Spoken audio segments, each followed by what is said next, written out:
A minha irmã levantou-se durante o jantar de família e disse: "Estou grávida do bebê do marido dela."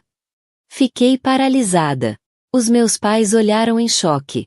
Sorri e disse: "Estou tão feliz por vocês os dois." 9 meses depois, o teste de ADN revelou algo que destruiu por completo a nossa família. O bolo de chocolate ainda estava quente no meu garfo quando a minha irmã empurrou a cadeira para trás. O som a arrastar no chão de madeira fez com que todos levantassem os olhos dos seus pratos de sobremesa. Ela ficou ali por um momento, o cardigan ligeiramente amarrotado, as mãos a tremer só o suficiente para eu notar. A sala de jantar ficou em silêncio, exceto pelo leve zumbido do ar-condicionado acima de nós. "Tenho algo para dizer a todos", disse ela, com aquele tom familiar que usava sempre que estava prestes a dar uma notícia importante. Lembro-me de pensar que talvez anunciasse um novo emprego, ou talvez que finalmente ia sair da casa dos nossos pais. Aos 26 anos, andava meses a falar de arranjar o seu próprio apartamento. A minha mãe pousou a colher e sorriu de forma encorajadora. "O que é, querida?" O meu pai inclinou-se ligeiramente para frente, os óculos de leitura a refletirem a luz quente do candeeiro. Até a minha sogra, que normalmente se mantinha reservada nestes encontros de família, virou a sua atenção para minha irmã com verdadeiro interesse. "Estou grávida", anunciou ela, e a sala explodiu em felicitações antes que alguém percebesse o que vinha a seguir. A minha mãe bateu palmas. O rosto do meu pai iluminou-se, mas então a minha irmã levantou a mão e algo na sua expressão fez todos congelar.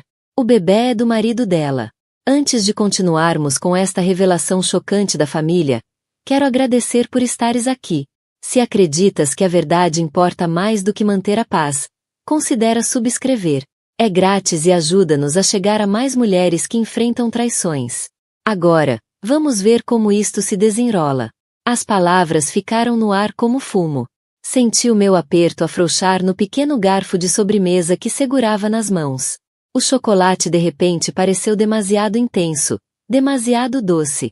O meu garfo bateu no prato, mas o som pareceu vir de muito longe. A boca da minha mãe abriu-se ligeiramente, mas não saíram palavras. Ela olhou da minha irmã para mim, depois para o meu marido como se tentasse resolver um puzzle com peças em falta. A expressão do meu pai endureceu, o maxilar a ficar tenso da forma como ficava sempre que tentava controlar a raiva. O meu marido finalmente levantou os olhos do prato, mas os seus olhos encontraram o rosto da minha irmã em vez do meu.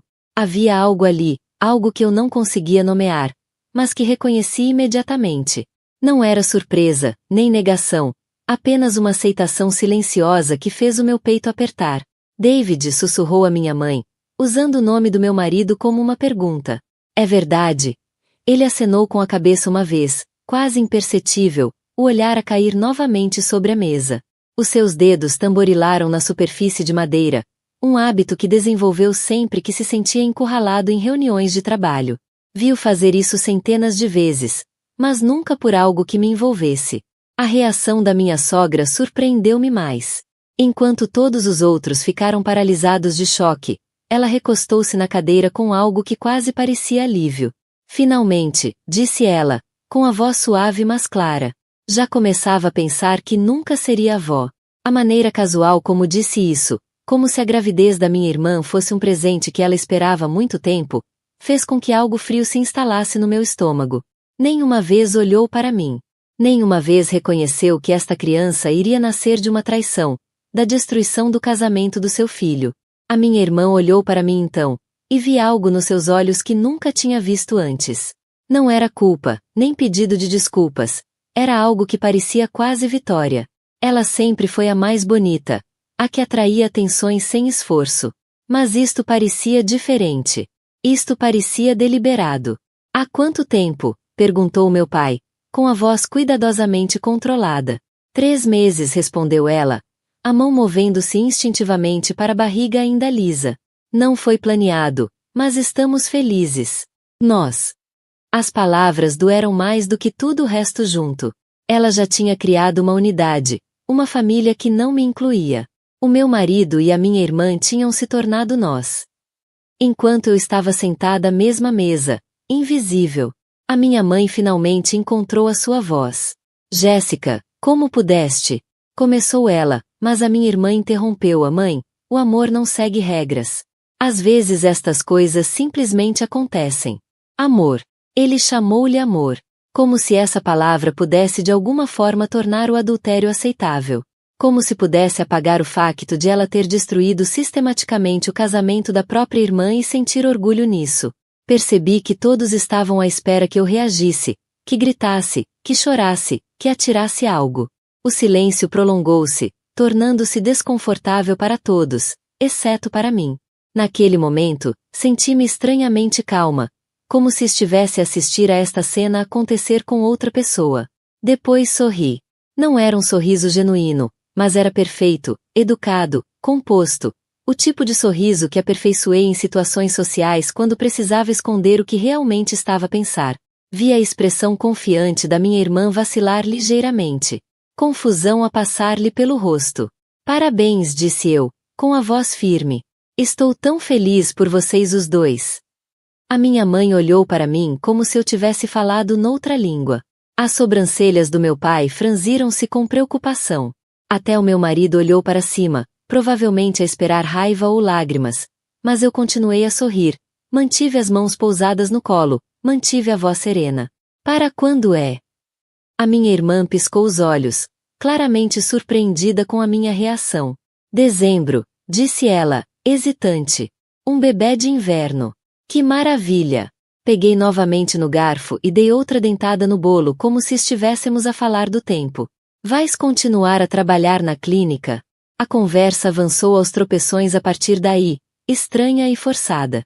A minha mãe tentou preencher o silêncio com perguntas práticas sobre médicos e cuidados pré-natais. O meu pai escondeu-se atrás da sua chávena de café. A minha sogra começou a falar sobre nomes de bebés e decoração do quarto. Durante tudo isso, mantive a minha compostura. Fiz perguntas adequadas, fiz comentários de apoio, e agi como a cunhada perfeita. Mas por dentro, algo fundamental tinha mudado. A mulher que entrou neste jantar com esperança de se reconectar com o marido já não existia. No seu lugar, estava outra pessoa por completo. Alguém que entendia que lágrimas e raiva só lhes dariam o que esperavam. Alguém que sabia que a melhor vingança nem sempre é imediata ou óbvia. Alguém que aprendeu, no espaço de uma única sobremesa, que às vezes a resposta mais poderosa é nenhuma resposta. À medida que a noite se aproximava do fim e todos se preparavam para sair, abracei a minha irmã para me despedir. Ela estava tensa nos meus braços, ainda incerta quanto à minha reação. Obrigada, sussurrei-lhe ao ouvido, apenas alto o suficiente para ela ouvir, por me mostrares exatamente quem és. Ela afastou-se, procurando no meu rosto algum significado, mas eu já me estava a virar. A verdadeira conversa viria depois. Muito depois, quando eu estivesse pronta e quando fosse mais importante. Nessa noite, deitada na cama, ouvindo a respiração cuidadosa do meu marido ao meu lado. Eu seria paciente. O bolo de chocolate estava delicioso, mas seria a última coisa doce que provaria por muito tempo. A partir de agora, tudo teria o amargo sabor da traição, e usaria esse amargor para alimentar algo que eles nunca viriam a chegar. O meu sorriso no escuro já não era educado. Era estratégico. Os primeiros 3 dias passaram sem uma única chamada. Continuava a verificar o telemóvel, à espera que alguém me contactasse para perguntar como estava depois da revelação do jantar. Mas o ecrã continuava escuro. Os meus pais, que normalmente ligavam todos os dias só para conversar, de repente ficaram em silêncio. A minha amiga mais próxima, a Sara, que normalmente me enviava mensagens aleatórias ao longo do dia, parecia ter se esquecido que eu existia. O David começou a sair para o trabalho 1 hora mais cedo do que o habitual. Tomava banho em silêncio, vestia-se no closet e saía enquanto eu fingia estar a dormir. Quando regressava a casa, era sempre depois das 21 horas com alguma desculpa sobre reuniões com clientes ou papelada. Aquecia as sobras, comia de pé ao balcão da cozinha e murmurava algo sobre estar cansado antes de desaparecer para o quarto de hóspedes. Na terceira noite, ouviu ao telefone através da parede fina. A voz dele era suave, cuidadosa, como costumava ser comigo quando namorávamos. Como te sentes hoje? Perguntou alguém. Lembraste-te de tomar as vitaminas? A ternura no tom dele fez o meu estômago dar voltas. Nunca me perguntou por vitaminas, Nem sequer quando tive gripe no inverno passado. A Jéssica ligava-lhe todas as manhãs às 7h30 em ponto. Eu sabia porque o telemóvel vibrava na mesa de cabeceira e eu via o nome dela iluminar o ecrã. Ele agarrava nele rapidamente e saía para a varanda para ter privacidade. Através das portas de vidro, via-o andar de um lado para o outro, por vezes a rir com algo que ela dizia. Uma vez viu tocar no peito, onde fica o coração, um gesto tão íntimo que parecia que estava a ver algo que não devia. A minha sogra apareceu na quinta-feira com sacos do Target. Não bateu a porta, usou a sua chave suplente e chamou alegremente ao entrar. Encontrei as roupinhas mais adoráveis, anunciou ela, espalhando roupas minúsculas pela minha mesa de centro, babigros amarelos com patinhos desenhados, um casaquinho minúsculo com botinhas a condizer, uma manta macia com ursos bordados nas bordas. Não é precioso?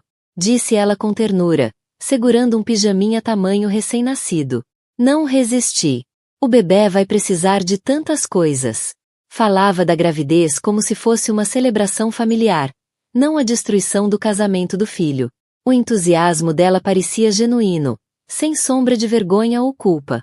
Na cabeça dela, a Jéssica estava a dar-lhe aquilo que eu tinha falhado em dar.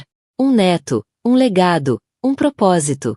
Já comecei a transformar o quarto de hóspedes lá em cima, continuou ela, dobrando a roupa com precisão experiente. O David disse que vocês os dois não estavam a usar para nada importante de qualquer forma. Vai ser um quarto perfeito para o bebê quando ele chegar. A forma casual como me apagou da equação magoou mais do que esperava.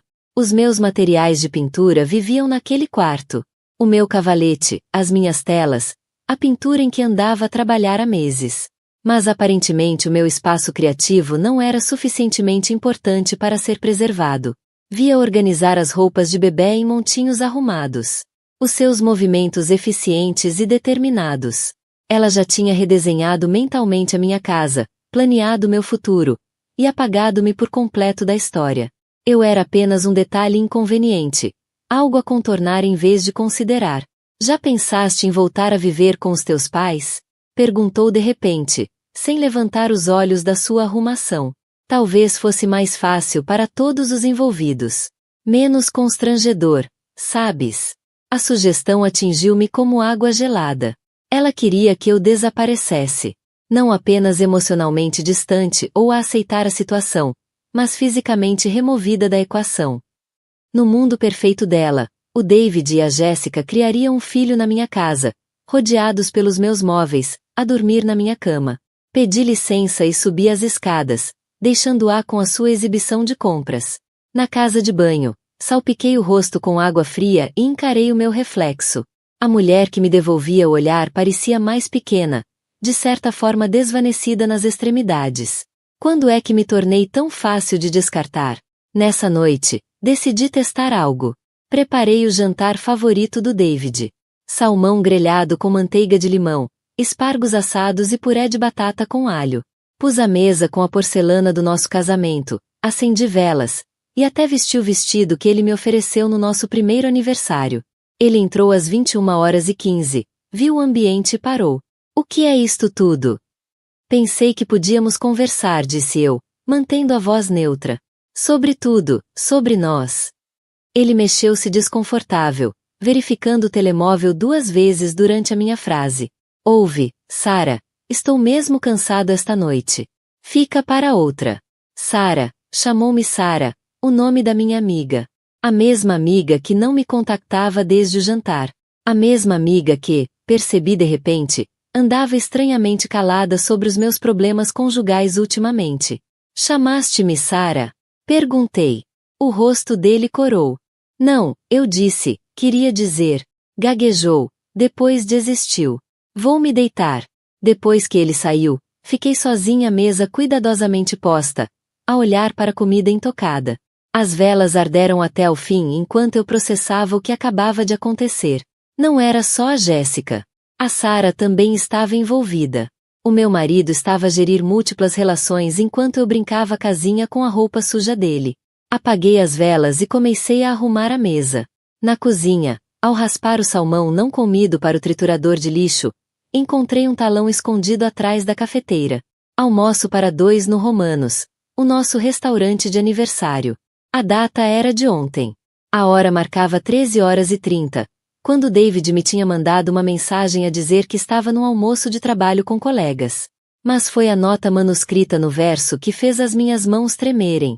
Mal posso esperar para sentir o bebê a mexer. Amo-vos aos dois. Dê aos dois. Ele amava-os aos dois. A Jéssica e o bebê. Uma família pronta que não me incluía. Subi lentamente as escadas, passando pelo quarto de hóspedes onde a minha sogra tinha deixado roupas de bebê espalhadas sobre a minha mesa de pintura. No meu quarto, abri o portátil e pesquisei algo que nunca pensei que precisaria de investigar. Serviços de testes de ADN. Os sites explicavam testes de paternidade, procedimentos de cadeia de custódia, implicações legais. Marquei 3 empresas diferentes e comparei os tempos de processamento. Depois abri a minha antiga agenda, aquela encadernada em couro que a minha mãe me tinha oferecido como presente de casamento. Folheei páginas de contatos, passando por amigos da faculdade e parentes distantes até encontrar o que procurava. Aaron Mitchell, o ex-namorado da Jéssica de há 2 anos.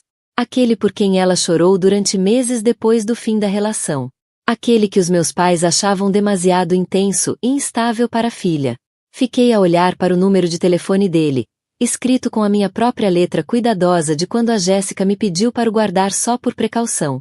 Ela fez-me prometer que nunca o apagaria, alegando que um dia poderia precisar dele para ter encerramento. Pois bem, encerramento era exatamente o que eu planeava dar-lhe. Desquei o número do Aaron na manhã seguinte enquanto David tomava banho. Os meus dedos tremiam ao pressionar cada dígito, a memória muscular a guiar-me por números que já tinha visto, mas nunca usado. O telefone tocou 3 vezes antes de a voz familiar atender. Olá, sou a Erin, irmã da Jéssica. Mantive a voz firme, profissional. Sei que isto é inesperado, mas preciso de te perguntar algo importante. Houve uma longa pausa. Ao fundo, ouvi trânsito e o que parecia maquinaria de construção. Sarah, já lá vão 2 anos? Está tudo bem? Quando foi a última vez que viste a Jéssica? Outra pausa. Mais longa desta vez. Por que estás a perguntar? Por favor. Aaron. É complicado, mas preciso mesmo de saber. Ele suspirou. Encontramo-nos por acaso há cerca de 4 meses naquele café na Fifth Street. Parecia diferente, mais feliz, acho eu. Conversamos uns 20 minutos. Por quê? Há 4 meses. Precisamente na altura em que a Jéssica dizia que a relação com o David tinha começado. Mas se ela está grávida de 3 meses agora, o tempo não batia certo. Agradeci ao Aaron e desliguei, a minha mente a correr com possibilidades que não queria considerar. Passei o resto da semana a tornar-me detetive na minha própria vida. Enquanto David estava no trabalho, examinei o nosso calendário partilhado, cruzando as datas das viagens de negócios dele com as publicações da Jéssica nas redes sociais. O David tinha estado em Chicago durante uma conferência de 3 dias no início de fevereiro. Exatamente nas mesmas datas, a Jéssica publicou fotos de umas férias na praia na Florida com amigas. No entanto, ela disse no jantar que esses dias de fevereiro tinham sido quando a relação deles se intensificou. O Instagram dela contava uma história diferente da do anúncio da gravidez. Revi publicações de meses, capturando ecrãs com datas e localizações. Havia fotos dela em provas de vinhos em janeiro, a segurar copos cheios com legendas sobre mimar-me a mim própria. Fotos de uma viagem de esqui em dezembro onde estava claramente a beber cerveja com amigos. Se está grávida de 3 meses agora, teria estado a consumir álcool durante todo o primeiro trimestre. Mas foi a foto do Dia dos Namorados que me gelou. A Jéssica num restaurante romântico, de mãos dadas sobre a mesa com alguém cujo rosto estava parcialmente obscurecido pela luz das velas. O homem tinha o relógio prateado distinto do Aaron, aquele com a moldura riscada que ele usava todos os dias quando namoravam. Ampliei a imagem até os pichés desfocarem, mas tinha certeza. Nesse fim de semana, sugere que eu e o David visitássemos a Jéssica para ver como ela estava e começarmos a apoiá-la mais. Ele pareceu surpreendido com o meu interesse repentino, mas concordou. Preparei um saco de oferta com chás de ervas e uma caneca de cerâmica bonita que disse ter comprado especialmente para esta ocasião. O apartamento da Jéssica estava diferente, mais arrumado. Ela sempre foi desorganizada, deixava louça na banca e roupa pelas cadeiras. Mas agora tudo estava organizado, quase clínico. Revistas de gravidez empilhadas cuidadosamente na mesa de centro ao lado de frascos de vitaminas pré-natais que pareciam intocados. Estás maravilhosa, disse-lhe, estudando-lhe o rosto com atenção. Ela parecia diferente, mas não da forma como as grávidas normalmente parecem. Estava nervosa, agitada. Os olhos dela iam do David para mim como se estivesse a calcular algo. Obrigada pelo conjunto de chá, disse ela, a desembrulhar o meu presente. É lindo. Pensei que gostarias de ter algo especial para tua rotina da manhã, respondi, observando enquanto ela examinava cada peça. Queres que te prepare um chá agora? Deves manter-te hidratada. Ela concordou, e ocupei-me na cozinha dela, propositadamente sem pressa. Quando regressei com a caneca a fumegar, conversamos sobre consultas médicas e preparativos para o bebê.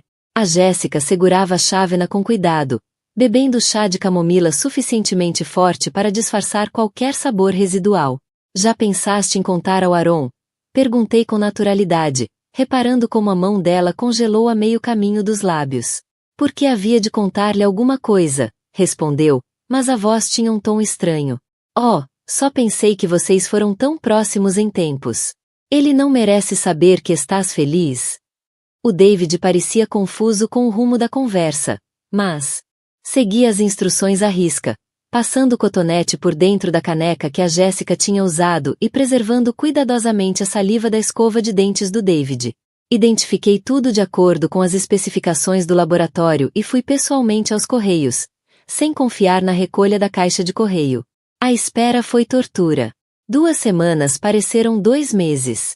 Segui a minha rotina normal, mas tudo parecia surreal, como se estivesse a atuar numa peça onde me tinha esquecido das falas. O David continuava o seu padrão de saídas madrugadoras e regressos tardios. A minha sogra trouxe mais artigos de bebê. A Jéssica publicou fotos das ecografias nas redes sociais que eu estudei como peças de um puzzle. O envelope chegou numa tarde de terça-feira. Branco simples, sem remetente, exceto pela caixa postal do laboratório. As minhas mãos tremiam tanto que mal consegui abri-lo. Dentro estava uma única folha de papel com timbre oficial e linguagem clínica que reduziu o meu mundo inteiro a percentagens e probabilidades.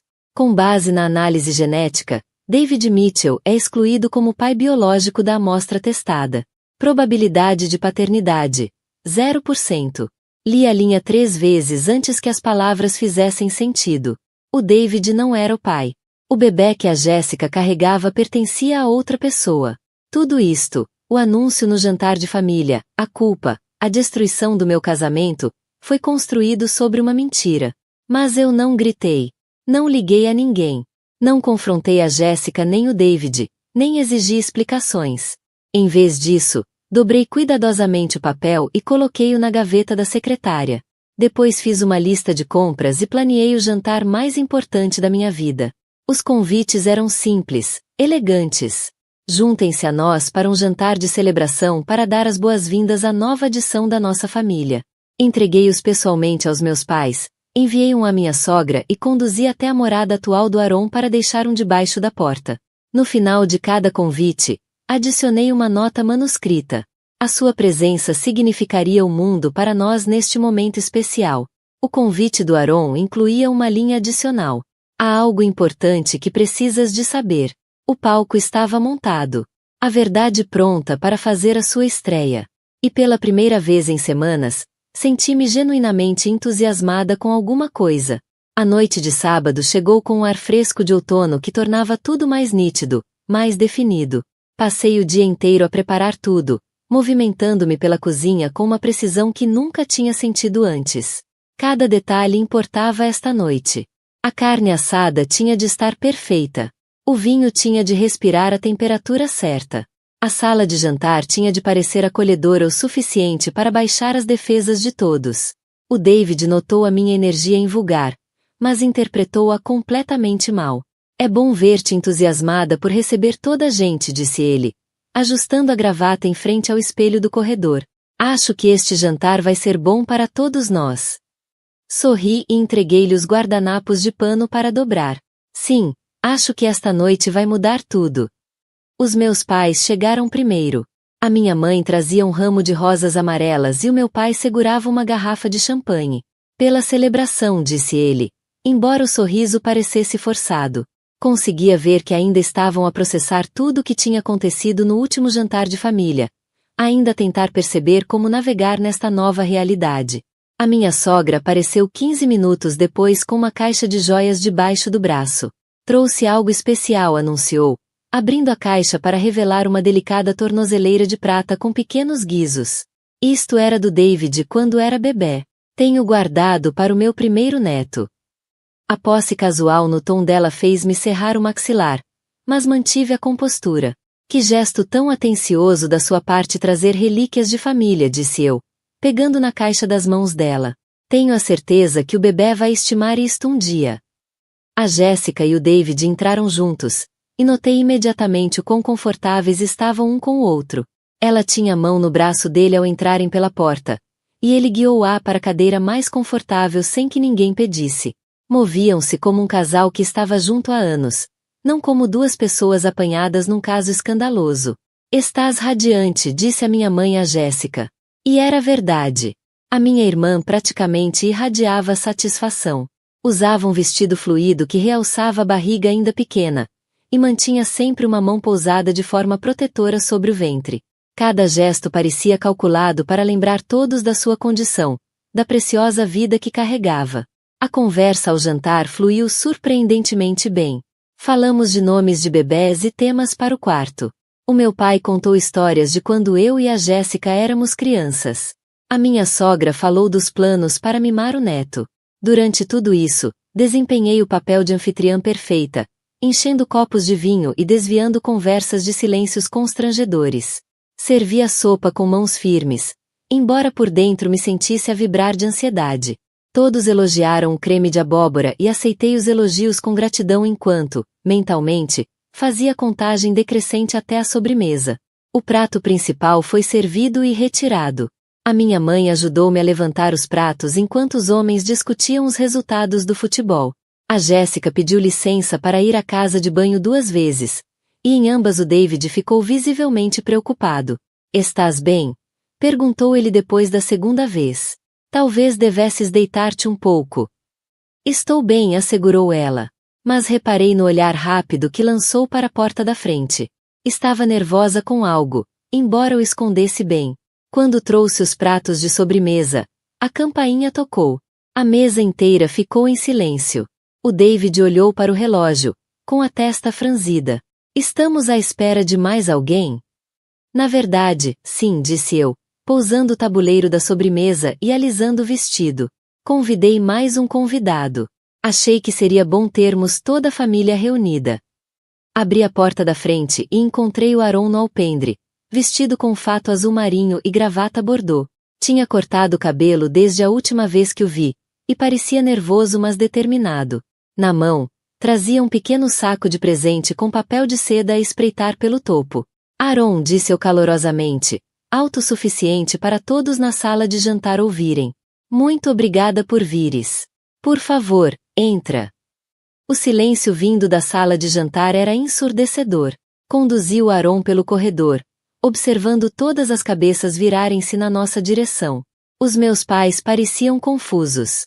A minha sogra mostrava-se incomodada com a interrupção. As sobrancelhas do David estavam franzidas num vinco profundo, mas foi a reação da Jéssica que eu esperava. A cor desapareceu do rosto dela tão rapidamente que pensei que fosse desmaiar. Começou a levantar-se, depois voltou a sentar-se, e agarrou o rebordo da mesa como se precisasse de apoio. A boca abria e fechava sem emitir som. A todos, anunciei alegremente. Quero apresentar-vos o Aaron Mitchell.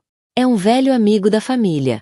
Aaron, de certeza que te lembras dos meus pais, claro, e está a minha sogra, Patrícia. O meu marido, David, e a Jéssica. Os olhos do Aaron encontraram imediatamente os da Jéssica, e algo passou entre eles que era demasiado complexo para eu entender completamente. Reconhecimento, sem dúvida, mas também dor, saudade, e algo que talvez fosse esperança. Olá, Jéssica, disse ele baixinho. Estás diferente. O que estás aqui a fazer? Murmurou ela, com a voz quase inaudível. Fui eu que o convidei, disse eu, dirigindo-me ao.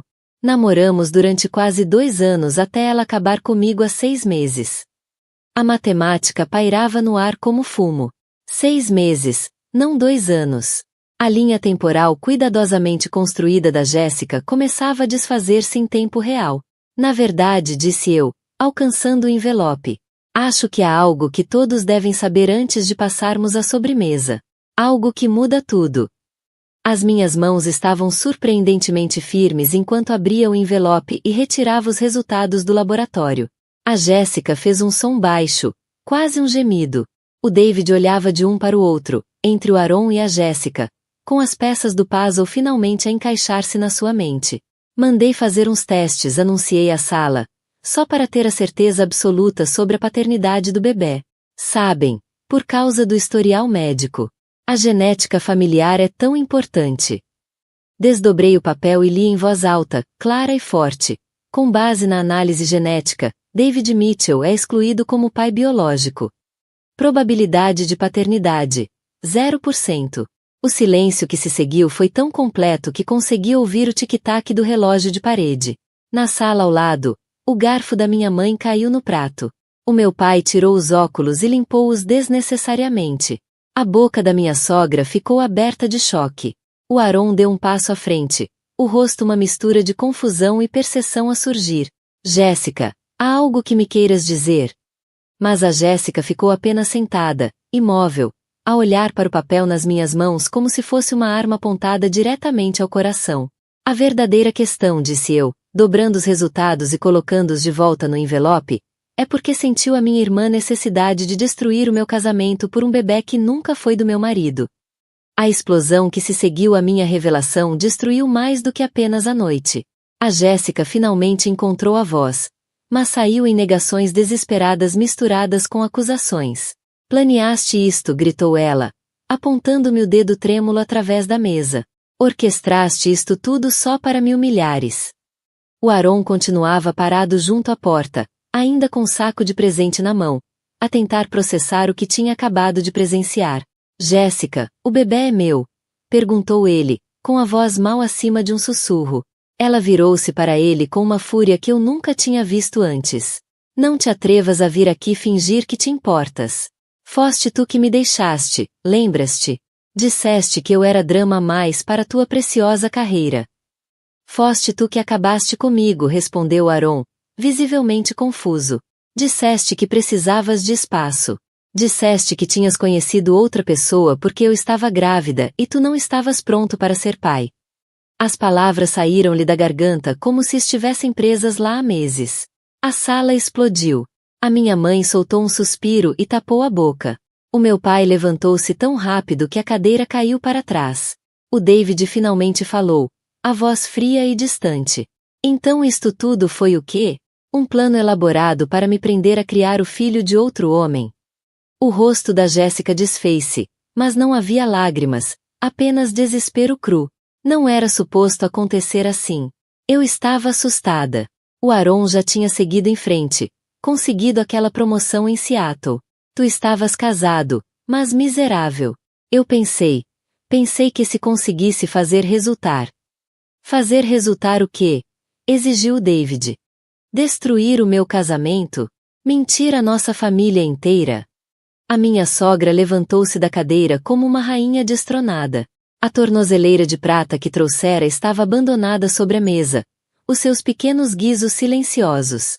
Tenho netos para mimar, anunciou ela friamente, mas não virão desta família.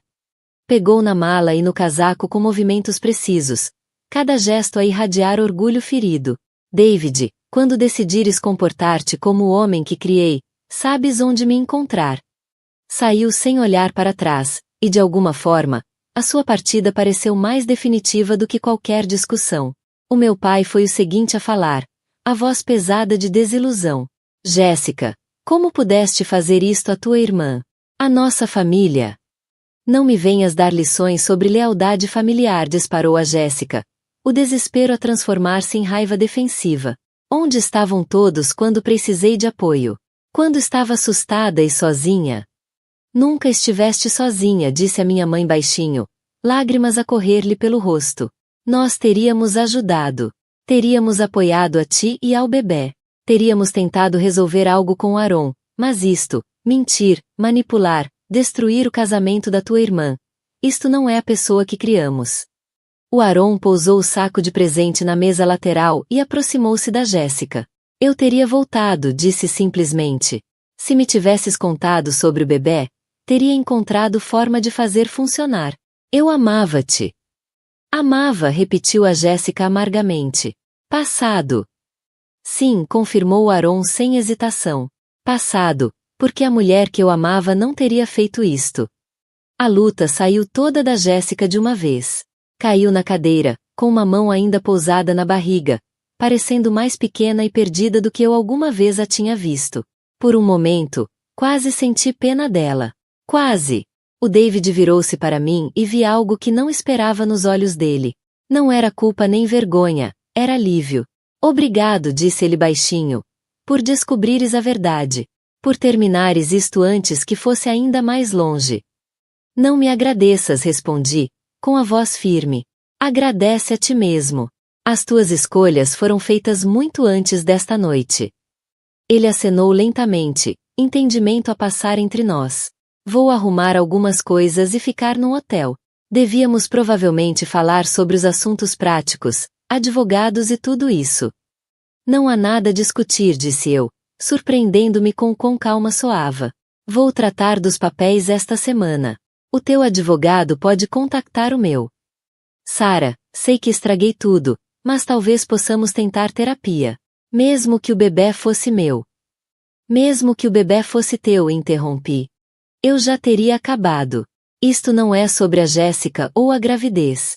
É sobre quem tu escolheste ser quando pensaste que ninguém estava a ver. Isso silenciou-o por completo. Os meus pais juntaram as suas coisas em silêncio. A minha mãe parando para me beijar a testa. Estamos orgulhosos de ti, sussurrou. Por lidares com isto com tanta dignidade. O meu pai apertou-me o ombro. Vais continuar forte. Sempre foste. Depois de saírem, ficamos só eu, a Jéssica, o Aaron e o David na sala de jantar, rodeados pelos restos do que era para ser um jantar de celebração. O silêncio prolongou-se até o Aaron finalmente falar. Preciso de saber sobre a saúde do bebê, disse ele a Jéssica. Historial médico, cuidados pré-natais, tudo. Isto muda as coisas para mim também. A Jéssica acenou em silêncio, finalmente a perceber que a sua elaborada mentira não lhe trouxe nada e custou-lhe tudo. O David desapareceu lá em cima e voltou com uma mala feita à pressa. Parou à porta da frente, olhando para mim uma última vez. Desculpa, disse ele. Por tudo. Eu sei que estás, respondi. Mas pedir desculpa não conserta nada. Só te faz sentir melhor por te ires embora. Depois dele sair, o Aaron ajudou a Jéssica a ir até ao carro. Observei da janela enquanto conversavam na minha entrada durante quase 20 minutos. A linguagem corporal dizia tudo. A distância cautelosa dele, os gestos suplicantes dela, o acenar final de cabeça antes de ele se afastar para o seu próprio carro. Passei o resto da noite a arrumar tudo sozinha, a lavar louça, dobrar guardanapos e guardar a porcelana boa. O silêncio que se instalou naquela noite não era o silêncio sufocante dos segredos. Era o silêncio pacífico da verdade finalmente dita, das máscaras finalmente retiradas, de uma mulher finalmente livre para respirar na sua própria casa. Servi-me de um copo de vinho e sentei-me na minha cadeira favorita, a olhar à minha volta para o espaço que era novamente só meu.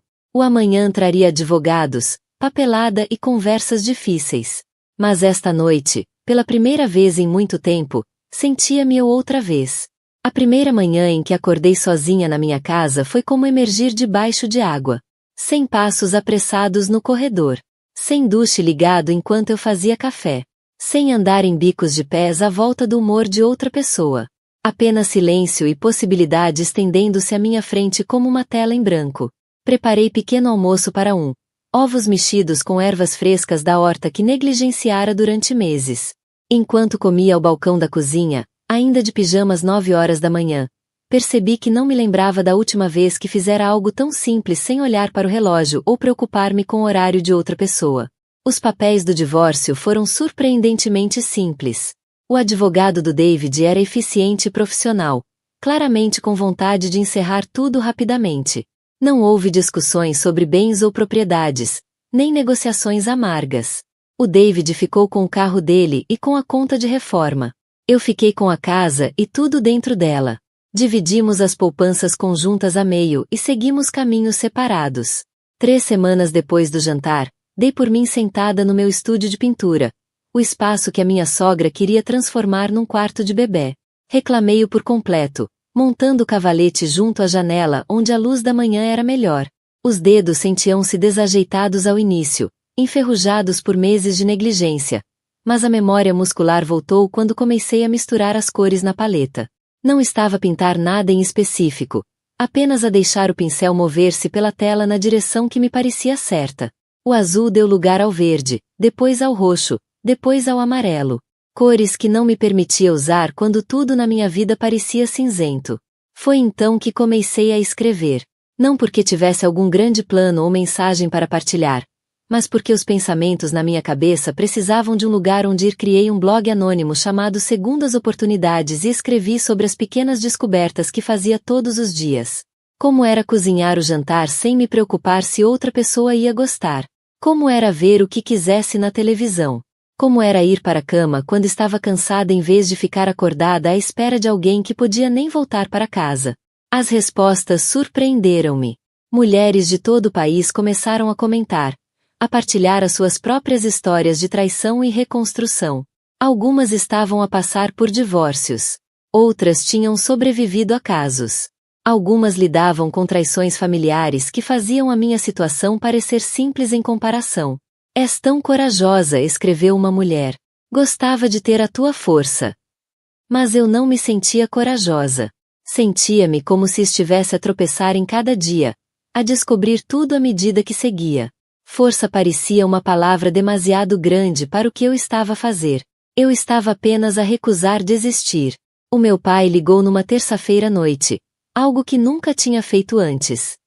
O David é que sempre manteve o contato com a minha família. Devo-te um pedido de desculpas, disse ele sem rodeios. Devia ter visto o que se estava a passar. Devia ter te protegido melhor. Pai, não podias ter sabido. Podia ter feito mais perguntas. Podia ter prestado mais atenção à tua aparência durante aqueles jantares de família. Estavas a desaparecer mesmo à nossa frente e estávamos todos demasiado focados no drama da tua irmã para reparar. A honestidade dele apanhou-me de surpresa. Falamos durante 1 hora, mesmo falamos, como não fazíamos desde que eu era adolescente. Contou-me sobre o casamento difícil dos próprios pais, sobre lições que aprendeu tarde demais para ajudar as filhas a navegar os seus relacionamentos. A minha mãe visitou no fim de semana seguinte, trazendo sopa caseira e ficando para me ajudar a reorganizar o quarto de hóspedes. Enquanto dobrávamos os lençóis juntas, chorou em silêncio. Falhei-te, disse ela. Estava tão preocupada em manter a paz que me esqueci de proteger a minha própria filha. Não falhaste comigo, mãe. Não podias ter impedido as escolhas da Jéssica. Mas eu podia ter feito escolhas diferentes. Podia ter te ligado mais vezes. Podia ter insistido em passar tempo contigo separadamente, e não apenas nos encontros de família onde todos estavam a representar uns para os outros. Estas conversas com os meus pais foram como encontrar partes de mim que tinha esquecido que existiam. A filha que tinha sido confiante e divertida antes de aprender a encolher-se para caber na vida de outra pessoa. O bebê da Jéssica nasceu em dezembro, como previsto. O Aaron esteve presente no parto, soube-o pela minha mãe, mas não ficou. Tinha se mudado de volta para Seattle permanentemente, estabelecendo um acordo de custódia que lhe permitia fazer parte da vida da filha sem ter de reconstruir uma relação com a Jéssica. A minha sogra nunca ligou nem visitou. A irmã do David enviou uma breve mensagem a pedir desculpa pelo comportamento da mãe. Mas esse foi o único contato daquele lado da família. A ausência dele sentia-se mais como um presente do que como uma perda. Percebi quanta energia tinha gasto a tentar ganhar a aprovação de pessoas que nunca me aceitaram verdadeiramente. 6 meses depois de o divórcio ter sido finalizado, encontrei-me a escrever uma carta que sabia que nunca iria enviar. Começou como terapia, uma forma de organizar os meus pensamentos sobre tudo o que tinha acontecido. Mas, à medida que escrevia, tornou-se outra coisa. Uma estranha espécie de carta de gratidão. Querida Jéssica, começava. Provavelmente pensas que te odeio. Provavelmente pensas que vou passar o resto da vida amarga com o que fizeste ao meu casamento. Mas aqui está o que não entendes. Não roubaste a minha vida. Libertaste-me de uma vida que me estava lentamente a sufocar. Escrevi sobre como meu casamento já estava a falhar muito antes de ela se ter envolvido. Como eu e o David andávamos em piloto automático há meses. Talvez mais. Como me tinha concentrado tanto em ser a esposa perfeita que me esqueci de quem era por baixo de todo esse esforço.